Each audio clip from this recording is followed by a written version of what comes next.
So, Thanks. what are we hoping that someone who is going to be looking at this discussion that we're having, what are we hoping that they're going to take away from it?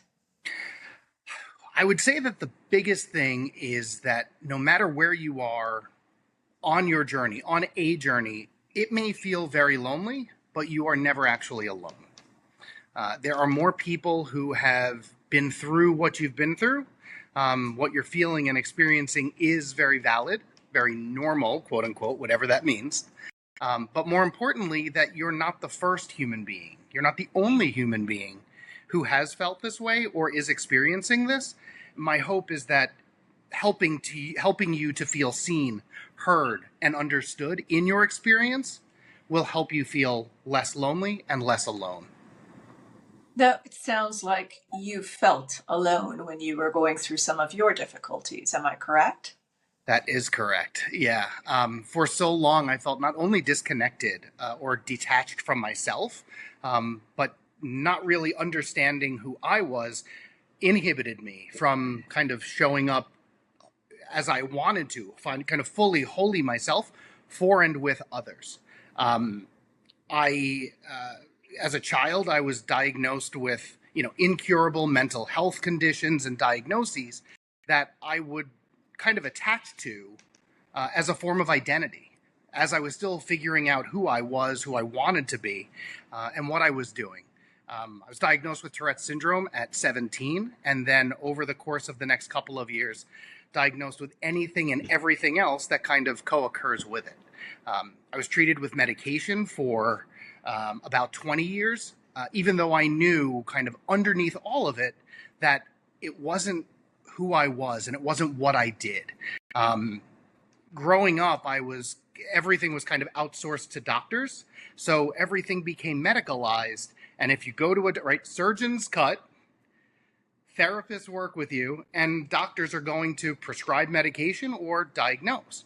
So anytime over those 15 20 years or so, I was given more medications, hundreds of different combinations, while underneath all of it I knew it was taking me farther away from who I knew myself to be. And kind of growing into some of the things that I knew were actually who I was, and growing out of things that were no longer helpful or useful, allowed me to become, like I said before, kind of the therapist and the person who I needed for myself that I wasn't getting from other people. And in coming into, I'm sorry, go ahead. No, carry on. I'm sorry. In growing into my own sense of identity, that's when I would suddenly realize through others, hey, I'm feeling kind of alone here. Or, hey, I feel alone in myself. Or I had an experience with borderline people, or people diagnosed with borderline, people diagnosed with narcissism, a lot of cluster B, both professionally, romantically, personally, familially, and feeling like I was, like the walls were closing in. It was confusing. It was isolating.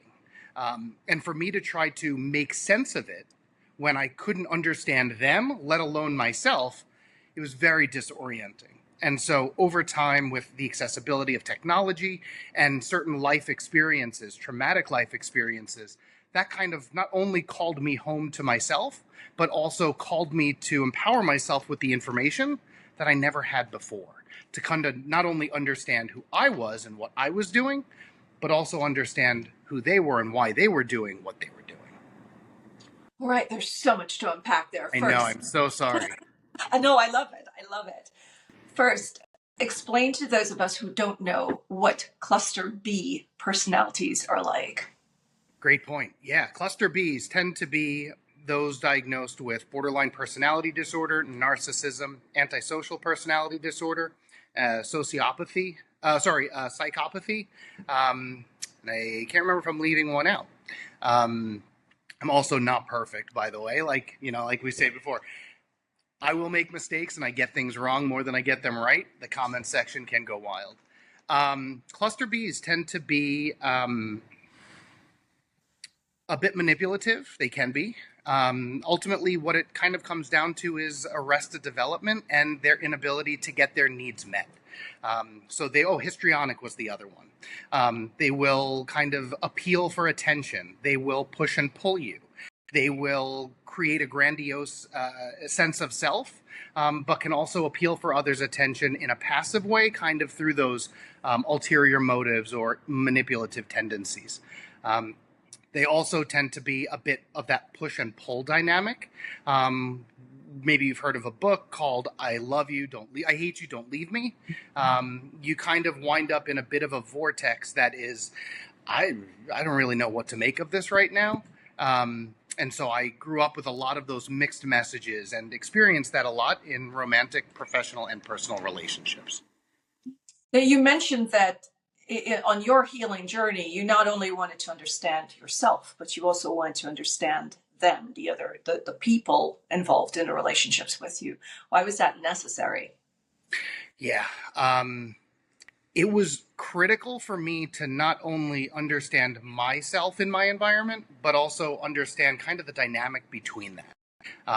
Because it helped me understand, if they do this, how do I feel about it? Or how does it make me feel? Since people can't necessarily make you feel a certain way. But if I was able to understand the context or even where it came from, oftentimes cluster Bs grow up in emotionally neglectful households where their feelings are invalidated, or they wind up projecting a lot onto other people. If I knew that, why do I feel the way that I feel right now? Oh, this might be them projecting onto me. That's not my feeling right now. I now need to implement the following boundary to protect and preserve my peace, my safety, my emotion. And how did that make you feel when you started to disconnect their behaviors from your self-worth and your value? It made me realize that what people does says more about them than it does about me. And it allowed me to kind of disconnect from them and their energy, which they were trying to kind of extract from me. Sometimes we've heard the phrase energy vampires. This was, in a sense, my way of going, that's you, that's not me, and I'm going to go take my energy and go over here. It made me feel really confused. And it took a while to kind of see it and really feel it, and then understand what to do when you see it. The goal that I talk about with clients and friends, family, other people who have mentioned it, is that over time, when you see this enough, you kind of can't unsee it. And from there, the goal is to shorten that time frame to detection so you can then protect yourself. I do want to ask a question on how we detect things, but first, can you share a little bit about Tourette's and what is that like? What is it like to live with? What are symptoms? What are struggles? Sure. Tourette's is, it's a neurocognitive, neurological condition that manifests as rapid, repetitive movements called tics. And most of the time it's diagnosed and expressed during the ages of 7 to 9, which for me was consistent. But I was given misdiagnoses over time, and then went actually into remission for about 4 years before I had a head trauma, and it came out again at the age of 17. Tourette's really kind of shaped my, I'd say, teenage and college years, because it was, again, it gave me that kind of sense of identity, but at the same time, I didn't know who I was, since I had lived so long without it and now lived with it. So for me, so much of it was trying to understand who I was in that environment. Who am I without Tourette's? Who was I without Tourette's? And ultimately, in a sense, how can I leverage Tourette's so that not only can I feel comfortable and safe, since I had lost friends towards the end of high school when I was diagnosed. My family didn't understand, and like I said, outsourced me to a lot of doctors rather than maybe understanding or looking to understand more of it, or how it expressed itself with me in our house, or what life was like. But my hope and goal was always to use that for more benevolent purposes, so that other people, if they were interacting with people with Tourette's in the future, that they would treat them maybe a little bit nicer, maybe a little bit more understanding than they had with me. Thankfully, though, I also had this vision for a long time that I would be able to help those so I could go back and be able to help them as well. And that's ultimately what led me to the social work practice, being an integrative mental health practitioner, and the role that I currently sit in that is at the intersection of talk therapy, holistic health and wellness, and coaching. That is commendable. We often hear people who are going through difficulties say, I will never get past this.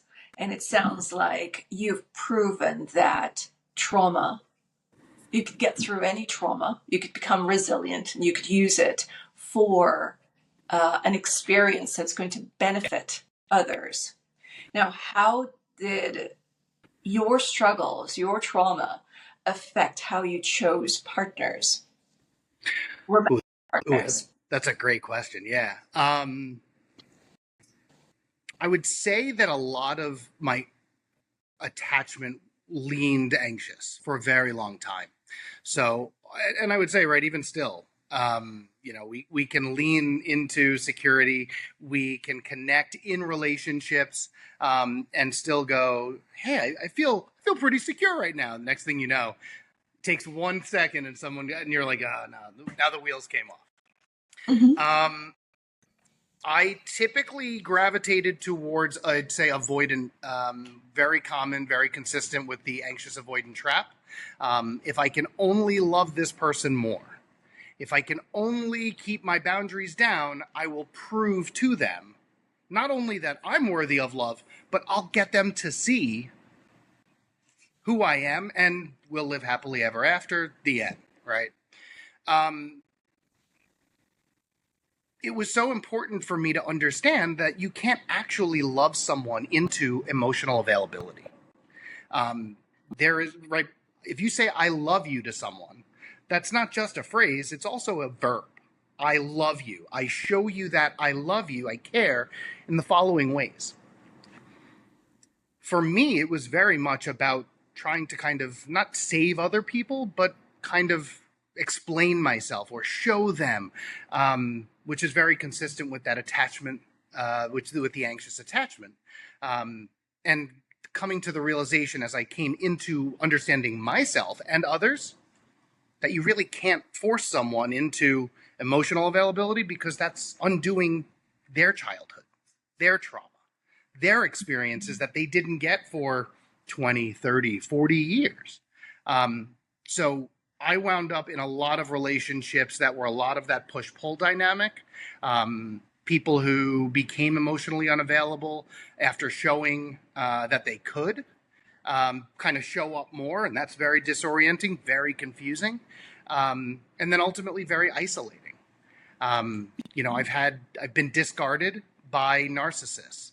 I've been in that push-pull vortex of borderline. I've seen and felt people come on very strong or seductively with elements of those histrionic kind of personality disorders. And then people who are also very goal-oriented, where it's, I'm going to get this need met, and I don't care about, other things, not so much the law, but, oh, never mind that. I'm going to do this and attach to you in this way. And that's also very disorienting. So it's, whether it's the Tourette's aspect, whether it's other aspects of my development that kind of led to that attachment, that anxious attachment, the romantic partners that I chose wound up being very consistent with the avoidant and then only kind of amplifying the existing anxious attachment that I had. Mm-hmm. Now, help me. You've dated someone with narcissistic personality disorder. You've dated with the avoidant attachment styles. What are the similarities or the differences? I'm guessing now you could look back in hindsight and you might be seeing some things that are different or perhaps similar. Yeah, I'd say that, and I'll probably get scrutinized for this. It's so hard at times to differentiate, right? People are complex. People are not, I know another coach on social media says, people are not math problems. And that's very true. There tends to be that line that gets blurred where, someone presents with certain elements, but then there's overlap. Being able to understand or see, ultimately, if you distill it, can this person effectively get their need met? Can they communicate about it? And then from there, if you kind of see patterns over time, their words may be inconsistent with their actions. And once that incongruity, that inconsistency starts to show up, now you begin to kind of understand, oh, right, this is where that is coming from them now. This is how it's showing up and affecting me. So understanding, right, that push-pull, which is very consistent with borderline, but is also consistent in part with that avoidant attachment, where it's someone who craves that intimacy and emotional complexity, but then the second it comes close, whew, I'm out. Pull the parachute and you get out because it's something they crave, something they want and long for and are deserving of. But once it gets too close, it's really tough to handle. With narcissism as well, people who love bomb, people who come on very strong, similar to avoidance, similar to borderline, similar to histrionics, sociopaths as well. People who really want and crave that love, or want to show you how important you are, or that you're their favorite person, or that this was meant to be, or this is the love that they deserve. Now you feel like $1 million, like $10 million. And for someone who hasn't felt seen, hasn't felt understood, that's like mainlining the harshest drug on the planet, and you feel outstanding. Only for them to now retreat and pull away, leaving you going, what just happened? Where am I? Who am I now? Trying to figure out, how do I get them back? Do I want them back? And is this part of a pattern over time? The love bombing, I've had this conversation a few times. In fact, I had it recently with my partner. And the anxious attached, because that's where that was my attachment healing into a more secure. But the anxious attached me, who had met him years ago, came in pretty strong. Like you said, you finally find someone who listens, who is attentive. And I came in pretty strong. I was very patient, super understanding, did not set boundaries. I tried to empathize as much as I could without the boundaries. And we were having this conversation recently, and I said to him, I was like, why didn't you just say something? I told you I loved you after 3 months. It's like, I couldn't have loved you in that short period of time. Months, and we were having this conversation recently. I was like, gosh, you should have, because he's so insightful, he's so self-aware. I was like, you should have said, hey, woman, you don't know me well enough to be in love with me. And it's true, now I see that even, a lot of us anxious attached, or people who've come from that anxious attachment, will say the avoidant love bomb them. And we don't realize that we also do the same. It's like going to an interview. We show up in our best possible way, ourselves. And then after that, when the anxious attachment doesn't get things their way, we start lashing out. And the avoidant attaches probably, from my practice, I know they're saying, wait a second, you love bombed me. You were so sweet and caring, and now you're just angry and upset, and that you're criticizing me and you're judging me. So right. Both are feeling as though the other love bombed them, when we're not. I think it would be so much helpful if we can say, no, we tried to be our best. Right. We empathize, and we didn't have boundaries. That was the problem. Right. It becomes that kind of like meeting of the minds, right? Or that blurring, where two people kind of become one, and you both feel like this was that, like I said, meant to be. I had someone tell me they loved me after 3 days, which again, right? If you hadn't felt seen, heard, understood, and you felt that connection, yeah, sure. At the same time, you're like, I know me, and I wouldn't fall in love with me after 3 days. So, at the same time that you're running towards that and chasing it, you're also kind of running towards it with the brakes on. It's a little bit of this in terms of hand motions, or full throttle, pedal to the metal with the emergency brake on. And there's that feeling of, I want to run towards this, but it's also like that moth to the flame. as I mix analogies.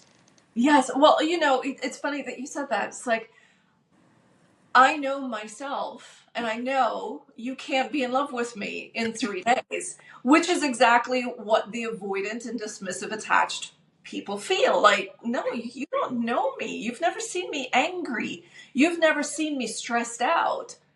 You don't know what I'm like, and I don't know if you'll stay. And this is why we hear so many relationships that end after 30 years, because finally the person says, I can't hide anymore. I'm tired. And so they become who they really want to be. They start to ask for space. They start to speak up for their needs, and the other person says, I can't. But I digress. Let's get back to your story. And what I would like for you to do for us is walk us through the snippets of the beginning to the end of your relationship with a narcissistic partner. And then I'm going to ask you to do the same thing with an avoidant attached partner. Ooh. See if I can. I would say, first and foremost, it's not one. There have been multiple. Well, if we could just pick on Yeah, just one so we see the pattern of what yeah, happens at the beginning as it starts to break down and it ends. yeah.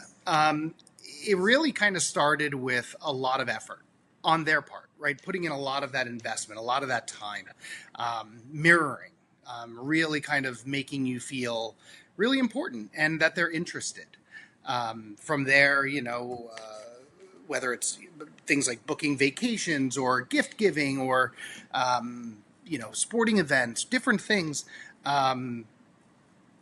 it really kind of, like I said before, blurs the lines of where they end and you begin, but also kind of amplifies and makes you feel so much bigger, like this was the relationship that you were always meant to be in. Once they tend to kind of, right, there's that, like I said, that grandiosity, that entitlement.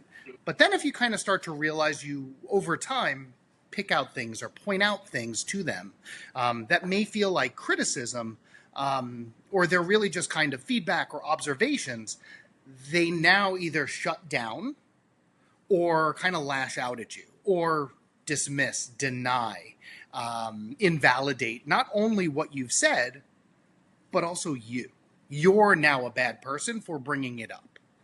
And ultimately, why are you bringing it up? Number one, it's confusing or conflicting to what they originally showed you they were, who they showed you they were. But it's also because the hope is you can learn and grow together, as you were just talking about, along a common trajectory rather than kind of separate. And, ultimately that may not be what you hope to achieve as part of that relationship. Oftentimes I also saw, a lot of that manipulation, a lot of manipulative tendencies, and the inability to kind of be communicative in an effective way to get that need met. I think on top of that, this one person in particular was kind of more grandiose than the other. I would ultimately say that the passive, the covert narcissist was far more, not even cunning, but I think that's the one that takes you by surprise when you realize, like, oh, wow, this is actually what I'm dealing with. There's that sense of entitlement that I don't care what you have to say or think. I'm going to do this. Rather than someone who just comes right out and goes, boom, I'm doing this. So, Sorry. if you may, could you give like a specific example of what that person might have done that showed their covert narcissism, and then how that changed and it was the red flag that was probably not seen? Sure. Let's see. Someone in particular, like just kind of casual example as I think of it. It's funny, right? I'm admittedly pretty healthy, all things considered, even though I've talked about Tourette's, which is not a health concern. I was in the hospital for a weird kind of infection that I'd gotten in my throat on a business trip. Odd. And this was about, I don't know, 2 months into us dating, 6 weeks into us dating. That person cleared their entire schedule. They stayed with me in a hospital, and they were like very loving, very supportive. And like I said, we had only been dating about 6 weeks at that time. Um, I had felt, connected for a long time. Ultimately, years later, I was in a bad car accident as well. And ultimately, that's the moment that led me to ultimately consider my entire existence and say, I've always wanted to be a therapist. Now may be the moment where I go and actually do this. And in that moment, you also got a lot. I also got a lot of clarity because years into being with this person, they now were ignoring me. They were avoiding me in my own home during a lengthy recovery. You kind of sit there and go, wait a minute, how is this the same person who 6 weeks in loved me and now can't even show up, right? Or feels entitled or jealous or is manipulating other people for attention when this person is like literally injured to the point where they can't walk. I know that obviously isn't the best example. It's an example, but it's that kind of, again, right, that push-pull, that entitlement, that sense of the needs getting met in a way that, kind of appeals to other people rather than maybe being able to communicate it. Hey, I'm feeling this way as a result of this. Or even, just kind of being able to show up. If you're able to show up in the first 6 weeks, it's odd that you really can't in a moment of severe trauma. Yeah. I've had a lot of stories pass across my desk where people said in their weakest of times, an illness or struggling with something, a partner maybe of years just got up and walk away and they're left confused. What would you say to someone who has gone through that or is going through that and they just don't know how to disentangle themselves from this person's behavior? Yeah, I would say that first and foremost, the ability to kind of tune into yourself is critical. And understand that, again, like I said before, what someone does says more about them than it does about you. And it's not easy, especially if you've been entangled, if you've been connected, if you now affix a label. This is my partner, my spouse, my husband, my wife, where now they should be able to show up for me when the expectation is rooted in perhaps a lack of capacity. It's not that they don't want to, it's that they can't. They were never taught that. And while they showed you that they could, now in this traumatic moment, it actually exposes them. Now they run. And now you feel alone, isolated, confused, disoriented. Being able to kind of ground yourself and understand that it's not you. That now checking in with yourself and finding people to communicate that to, whether it's a mental health provider, friends, family, people you trust who can help you identify that horizon line. I'd say that's probably the most important point because the horizon line is going to shift and you're going to feel confused and disoriented and emotional whiplash trying to understand what just happened. Having people who not only support you, but you trust is really kind of the most useful thing that you can do. And then maybe go to either, trusted social media voices, YouTube videos, books, audiobooks, the internet. Obviously, you need to be able to differentiate what you hear from other perspectives and what actually comprises your perspective. But being able to kind of educate yourself so you can understand not only how you feel, but the experience of the dynamic that you're experiencing right then and there. That is just so profound and beautiful that while you're saying that, I was soaking up every word there because what I've heard is you said the labels, and you have an expectation of the label that you put on that person, and it is just so painful and disappointing when they don't live up to that label. And that it's not that they don't want to, but that they don't have the capacity for it, which hurts a lot of people when they're believing that, oh, as my boyfriend, as my girlfriend, my spouse, my partner, my parent, You're Right. supposed to do these things, but we don't look at the reality of the human being. And like we said very early on in this discussion, the lines between who we are, what we're expected to, it's just so muddled, and we forget that there's a human being there. And I wish I could do this right now, which is hit replay on what you just said over and over and over while I have a cup of coffee. I will do that. And I want to dig a little bit more into it. Labels. Let's get back to the labels. Oh, man. I They set believe. us up. They set us up for such Oh, expectations. yes. It's Yeah. so hard. It's so difficult. Yes. Yeah. My 14-year-old boy and I, we have these conversations. My daughters and I as well. You know, they're allowed to ask me why I behaved or why I did certain things in the past that caused them pain. And so from time to time, those questions will come up. Less so because when they ask a question, I noticed my boy did it recently. He asked a question and he said, "Oh, but you're just a human being, aren't you?" Uh, yeah, I make a lot of mistakes. I'm a mom and I try my best, but I'm learning this thing. I'm learning how to take care of a 14-year-old, just like you're learning how to be a 14-year-old, right? Right. So the labels really does affect us. When did it click for you that, okay, I've got to look at the reality of the relationship, the reality of the person, so I could disconnect myself from their behaviors? Gosh, I would say that there was a really big, right, that car accident in 2019 was kind of a very big moment of exposure and clarity for me.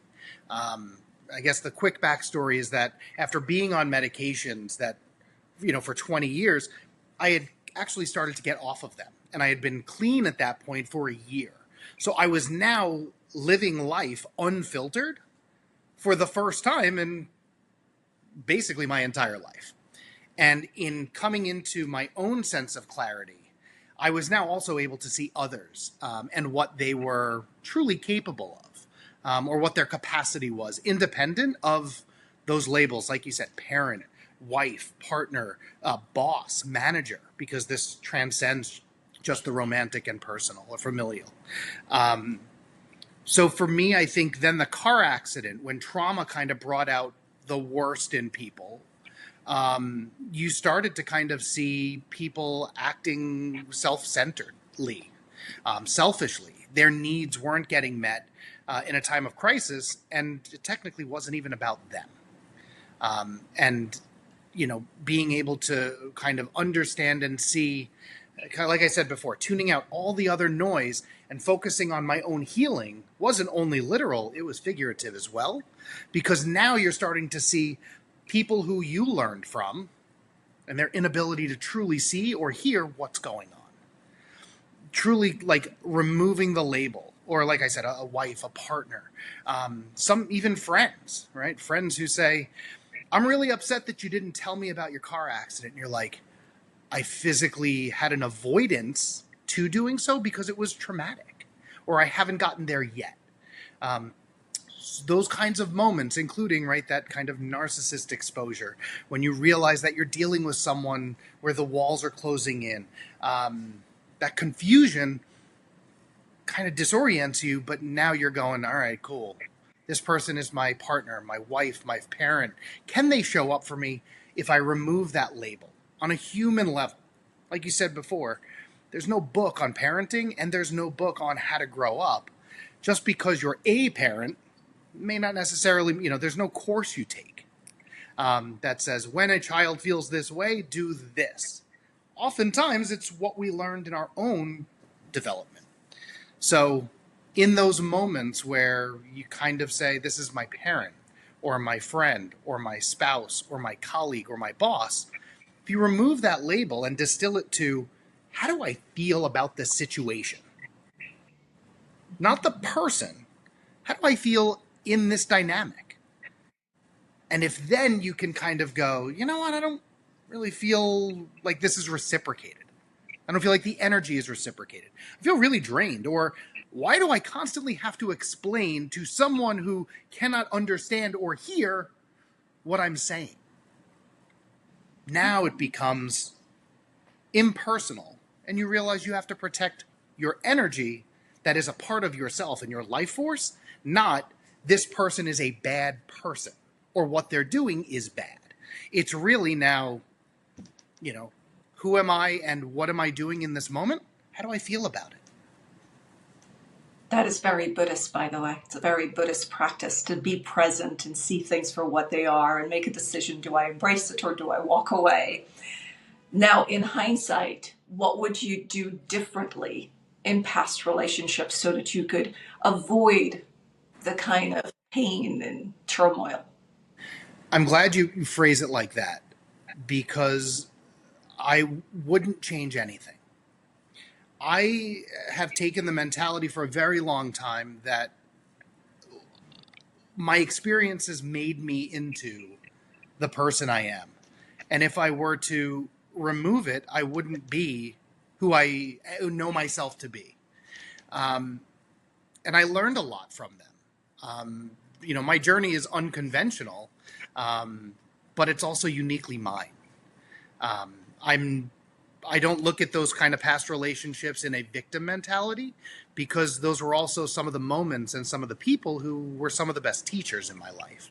I think at its core, I still have a lot of empathy and compassion for them and the upbringing that they had, whether it was someone, who was severely abused as a child or emotionally neglected, where either they're avoidant, be it fearful or dismissive, their insecure attachment, or some of the manifestations of their personality. This is really what they grew into, and for me, I felt like, well, I could just love them, right? I can love them. I can help them, which is an incredibly narcissistic thing to think. I can help them. I can show them the love that they never had. I got plenty to give. Mm-hmm. No, you kind of can't. And it's also not your role. It's not your responsibility. And it's on other people to do the work themselves, to show up in the relationship for and with you without having to kind of extract that. So if I were to do anything differently, I think it would be to understand myself better, and dedicate myself to really trying to figure out myself in the relationship, not just having the impact of what they do or say or make me feel. It's really kind of that sense of self and understanding who I am and what I do and how I show up to the relationship. And I'm guessing we do that because we don't pause to ask ourselves what exactly we're looking for, because we're busy chasing the validation from them. Why do you think we chase that validation, and how would you approach a relationship differently now?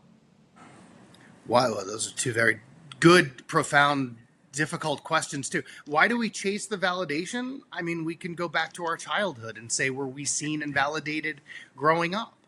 If you've spent a lifetime chasing validation, that's probably a familiar and comfortable pattern for you that now shows up in relationships or romantic relationships. I'd say having the awareness of whether you're doing it, how it shows up, that it shows up, is a significant part of it. And then ultimately asking, what is one of my favorite therapy questions? How's that working out for you? Right? Do I want to feel this way if I do this? And if you keep searching or chasing that validation and abandoning yourself, when that person can't or doesn't show up, you're going to keep chasing that validation because you can't give it or find it within yourself. That's, I think, one of the biggest points that I kind of came to, and also what I work a lot with clients about. And forgive me, the second part of your question. Could you ask The me? validation. Pardon? The other part that wasn't the validation. What was the other part of the question?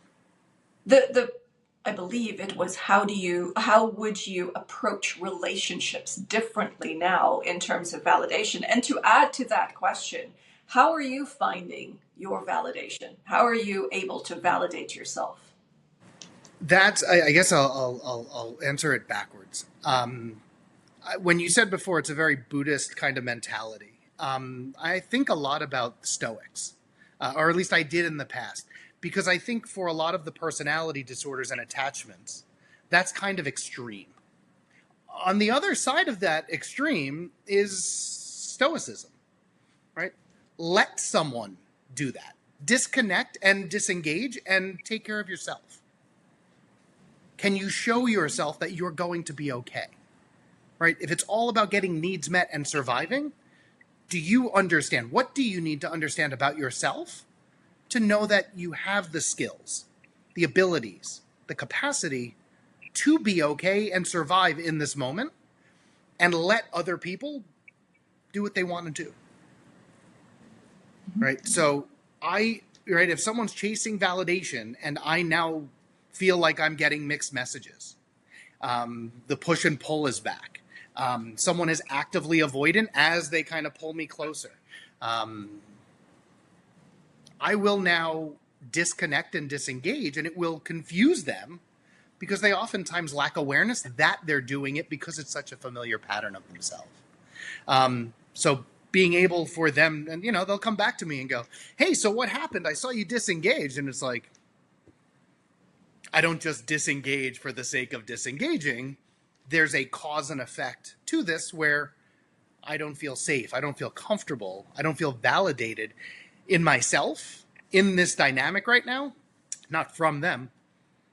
I need to go take care of and focus on me and validate myself. Like you said, right? How do You you do asked, that? right. I was going to say, how do you do that? A lot of it is just refocusing your energy on yourself and realizing that that's not selfish. Being able to if your battery on your phone gets to 20%, it starts to say, hey, there's a low power mode that we can go into where we shut off all of these other kinds of background apps and we just focus on what's critical. In those moments of life where you feel like your battery is getting drained, whether it's in a romantic relationship, work, with friends, with family, you then would want to try to protect yourself and shut down maybe all of the excess.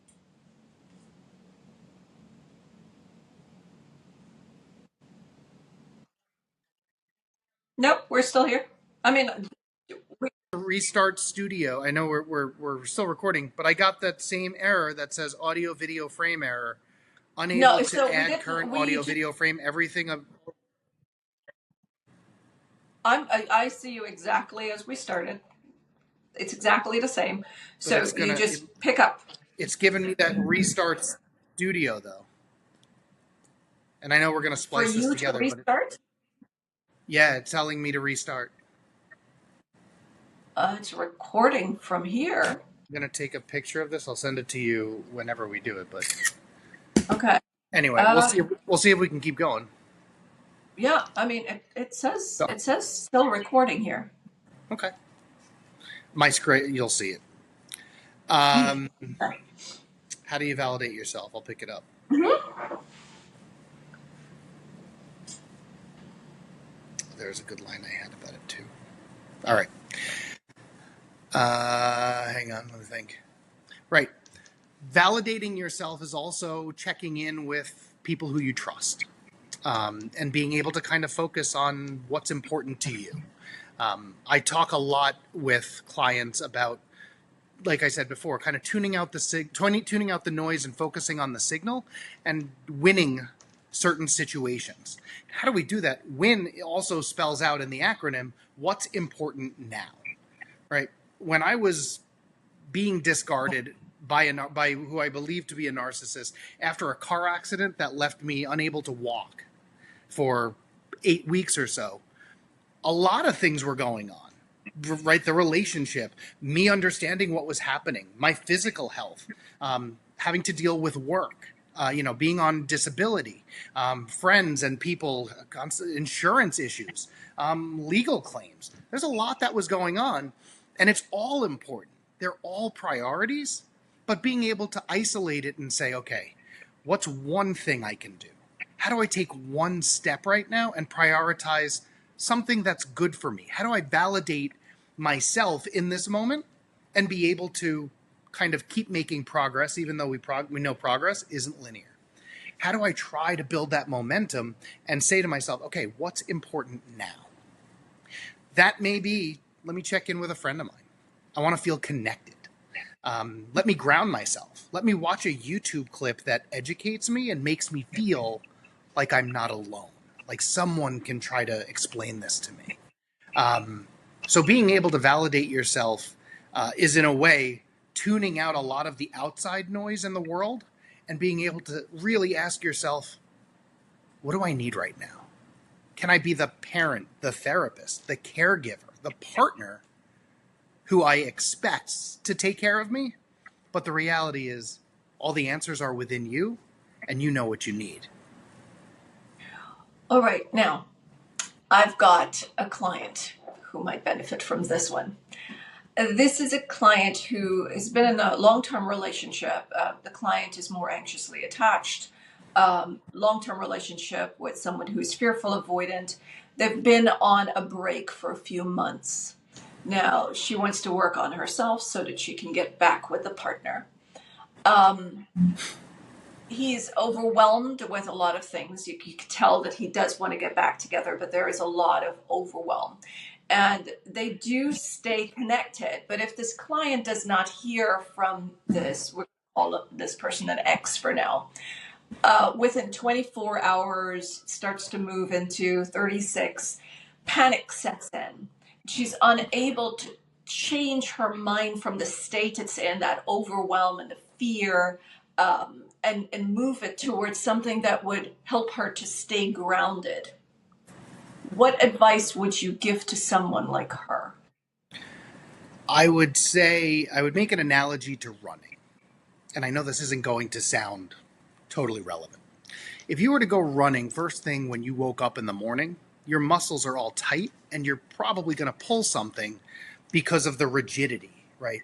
If you now stretch your legs, stretch your body, kind of heat it up a little bit, you now reduce the likelihood that you're going to hurt yourself or pull a muscle, which is obviously long term.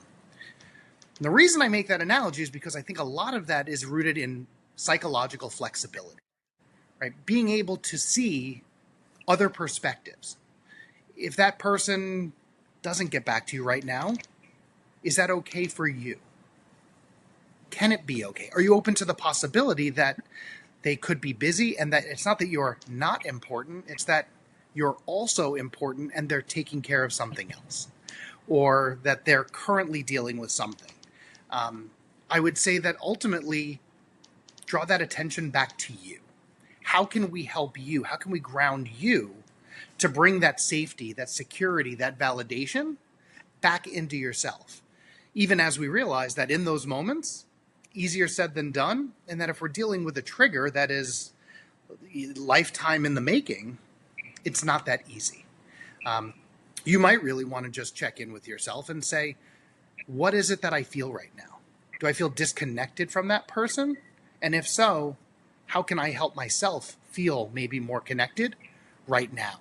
Because ultimately, we may not solve the overall problem, but in that moment, we're just kind of take it, like I said, one step at a time, one foot in front of the other, where I just need to get to the next time I talk to them, right? Or what does that abandonment, that betrayal of them not talking to me, where does it come from in me? Have I experienced this in the past? Where do I go from here? Mm-hmm. Is it also possible that by reaching out to them maybe too often, what we're looking for is that reminder, the validation, they're still there, they're still interested. And when we don't get it in a short enough time to give us the validation that we need, we start to feel overwhelmed. Sure. And now I love that you said you're also a priority. So a lot of times we want to feel as though we are the only priority. I would like for you to elaborate on human beings having multiple priorities. Yeah, I don't know. I am no resource to pontificate on human beings writ large, but I will say that this is one of my favorite aspects of DBT, dialectical behavioral therapy, which is kind of right. It's the approach that they recommend, evidence-based practice for dealing with people who are borderline personality, even to a certain degree, other elements of cluster B, where it becomes an and, not an or, right? There's that flexibility, or an and, not a but. The reason I say it is, can you be a priority and also have other priorities? Can other people date you, choose you, make you feel accepted, have you feel accepted, and dedicate their time to other places? Right? It still tears into your heart, your emotions, and it can make you feel unseen, betrayed. But ultimately, are you able to understand or hold two things at the same time, even if they might be conflicting? Right? Can I be a priority for them? And they're busy with their kids. Can they have told me that they love me and maybe not physically be with me, be capable of being with me right now in this moment? Now, I'll say this. If it's part of a pattern over time, or if you bring it up and you don't feel like it's making any progress for yourself, or that as a result, the dynamic feels strained, or that at the end of the conversation, it doesn't feel like you've resolved anything, that's when you may want to kind of examine, is this part of something bigger, and how do I feel as a result? Am I now able to, as we said before, remove that label, right? This is someone I've invested a lot of time in. They've invested a lot in me. We're married. We have assets. It's easier to not get divorced and stay together than actually whatever. Those now are those moments where we check in and say, if I continue to do this, if I continue to stay in this relationship, how will I feel? Matt, I've got so many questions that I want to keep going and going. And I'm hoping that this is just the introduction and you're going to join me for many more of these discussions because I could really pick your brain forever. But before we hop off, I would like to ask you, is there a particular question that you wish I had asked and I didn't do so? And what would the answer be if you have one? Oof.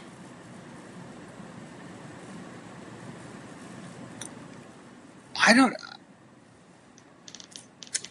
know that it's a particular question, because your questions were incredibly insightful, and I really appreciate them. And I hope that this has been helpful for anyone who has the vulnerability to watch this or to ask for help.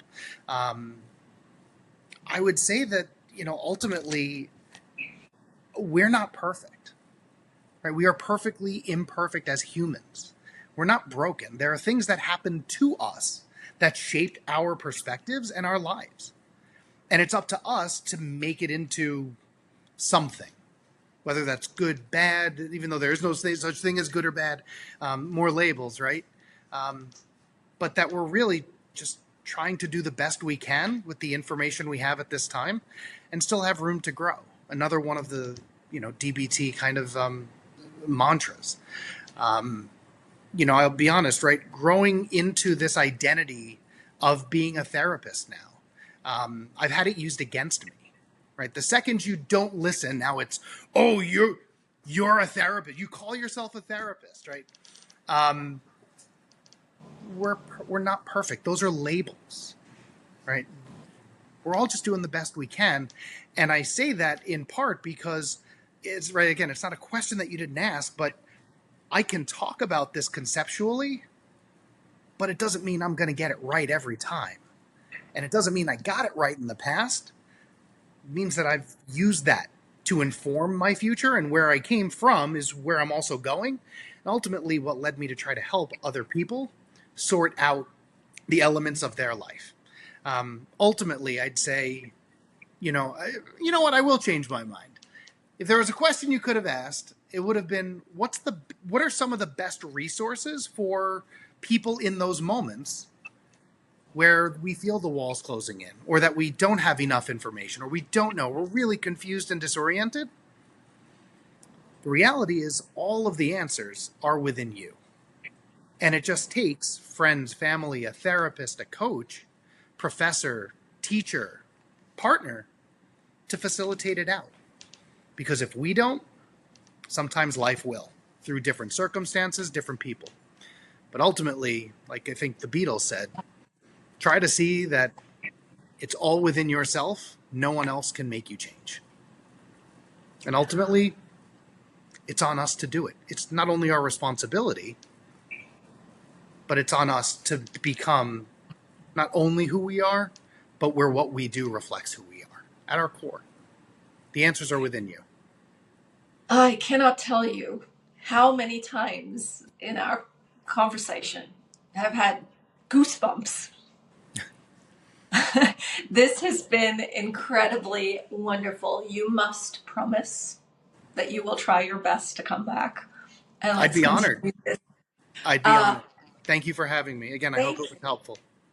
thank you. How can followers, viewers, listeners find you? You can find me on LinkedIn. My name, you see here, Matt Dellin. You can find me on Psychology Today. You can find me, Matt at resiliencepharapygroup.com. I do coaching for people all over the country, and I do therapy for people in Florida. But please get in touch if I can be helpful, if I can be useful.